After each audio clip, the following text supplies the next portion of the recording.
तो कोणीतरी कुत्रा आम्हाला शिव्या देतोय। समोर ये ना, कालपासून तुझा फोन बंद आहे। तुझ्यात एवढा दम आहे, तुझ्यात एवढी ताकद आहे, तुझ्यात एवढी क्षमता आहे, तुला इतिहास माहित आहे का?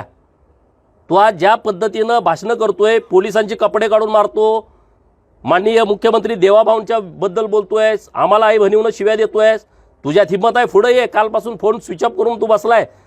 तुझ्या बापांशी मी लढलोय, जेवढे तुझे बाप आहेत ना इथं महाराष्ट्रामध्ये त्यांच्याशी मी लढलोय। तुझ्याशी लढायला कुत्र्या मला गरज नाही, आमची पोरच तुझी चड्डी काढून टाकतील, त्यामुळे तू त्या भानगडीत पडू नको। परंतु जी पद्धत आता पश्चिम महाराष्ट्रामध्ये सुरू आहे ती प्रशासनानं थांबवलीच पाहिजे। छत्रपती शिवाजी महाराजांच्या पुतळ्याची जबाब माझ्यावर सोपवा। अंजनगावमध्ये पुतळा बसवायचा आहे ना, माझ्यावरती सोपवा। अरे 5-10 हजार ढोल घेऊन आम्ही तिथं बसवतो पुतळा, पण ज्या पद्धतीनं तुम्ही खेलोबा देवस्थानच्या परिसरामध्ये चुकीच्या पद्धतीनं रात्रीचा आणून पुतळा बसवताय, ही गोष्ट कदापि सहन केली जाणार नाही।